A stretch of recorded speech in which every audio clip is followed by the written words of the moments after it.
ناظرین یہ تھی مہرین انور راجہ صاحبہ، اور شاید وہ مزید سوال سننا نہیں چاہ رہی تھی۔ اس دوران ہمارے سٹاف کی جانب سے کوشش کی جاتی رہی ان سے فون پر بات کرنے کے لیے، تو انہوں نے کہا جی میں مزید سوالوں کے جواب نہیں دے سکتی۔ ناظرین اتنے سینئر لوگ جو ہیں حکومت پاکستان کے اتنے اہم ایشو پر جس سے قوم آگاہی حاصل کرنا چاہتی ہے، اگر اتنے اہم لوگ جواب نہیں دینا چاہتے تو پھر حکومت پاکستان عوام کو کیا جواب دے گی اس ایشو کے بارے میں؟ یہ آپ بھی سوچیے اور حکمرانوں کو بھی سوچنا چاہیے۔ ناظرین اس کے ساتھ ساتھ اب ہمیں دیکھنا یہ ہے کہ پاکستان کو ریئل تھریٹس ہیں، حکمران اور ہمارے بہت سارے اہم لوگ جو کہ ارباب اختیار بھی ہیں، وہ یہ کہہ رہے ہیں کہ کچھ نہیں ہوگا، اللہ کرے ایسا کچھ ایسا نہ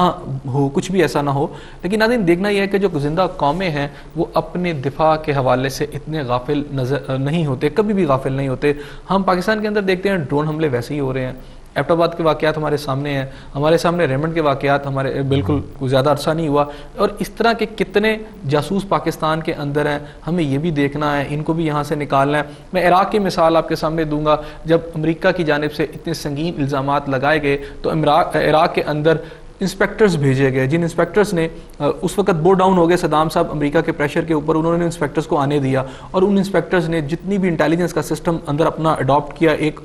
پورا ایک نیٹ ورک بنایا، اور اہم جو معلومات تھیں ان کے دفاعی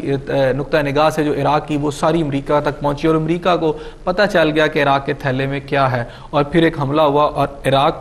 نہ صرف اس کو جو تباہی کا سامنا کرنا پڑا، بلکہ جو کچھ صدام حسین کے ساتھ ہوا وہ بھی سب کے سامنے ہے۔ بڑی امپورٹنٹ بات ہے، میں نے پروگرام کے شروع میں صلاح الدین ایوبی کی مثال دی، اس کی بھی کامیابی کا ایک بہت بڑا جو راز تھا وہ یہ تھا کہ اس کا انٹیلیجنس نیٹ ورک بہت زیادہ اسٹرانگ تھا۔ یورپ کے محلات میں جو سازشیں مسلمانوں کے خلاف گھڑی جاتی تھی، وہ سازشیں تیار کی جاتی تھی جو مسلمان حکمرانوں کے خلاف یا ان کی ریاستوں کے خلاف، صلاح الدین ایوبی کو اس کا بہت پہلے پتہ چل جاتا تھا، قبل از وقت اس کی معلومات تھیں، جس کی بنیاد پر وہ اپنے آپریشن پھر آگے سے پلان کرتا تھا اور پھر فتوحات وہ حاصل کرتا تھا۔ پاکستان کی ISI جو ہے پاکستان کا ایک تاج ہے، اس کا دفاع کرنا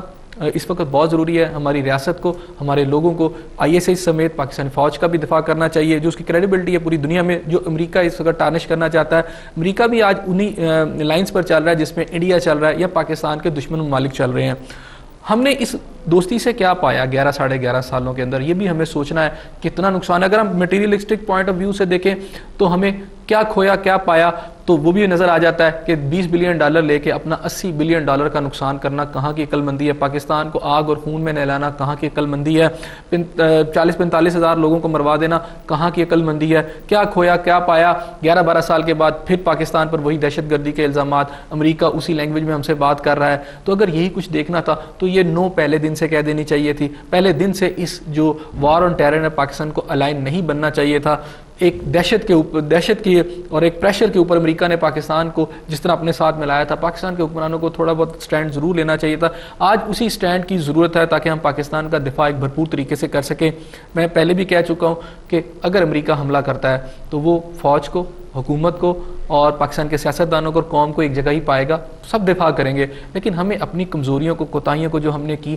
اب ہمیں نہیں دہرانا، یہ بھی ہمیں سوچنا ہوگا۔ جہاں تک APC کا تعلق ہے تو اس کا سب سے اہم پوائنٹ جو ہے وہ یہ ہے کہ APC کے فیصلوں پر عمل درآمد ہوگا یا نہیں۔ ماضی میں تو ایسا نہیں ہوا، حکومت نے فیصلے کروائے لیکن حکومت نے ہی عمل درآمد نہیں کیا، امریکن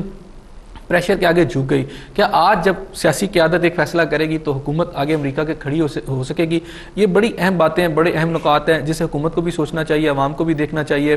اور اس کے ساتھ ساتھ میں پھر یہ کہوں گا کہ قومیں جو ہیں اور جو ملک ہیں وہ اپنے دفاع کے لیے اپنی تمام توانائیاں صرف کرتے ہیں اور اس کے اندر کوئی رخنہ نہیں رہنے دیتے۔ پاکستان کے اندر بہت سارے رخنے ہیں، اسے ہمیں اوور کم کرنا ہوگا۔ اس دعا کے ساتھ کہ اللہ تعالیٰ آپ کو اپنی رحمتوں کے سائے میں رکھے، میں، آپ اور ہم سب مل کر ایک دوسرے کے لیے رحمت، بھلائی اور بہتری کا باعث بنے۔ اپنے میزبان احسن ضیاء کو اجازت دیجیے، اللہ حافظ۔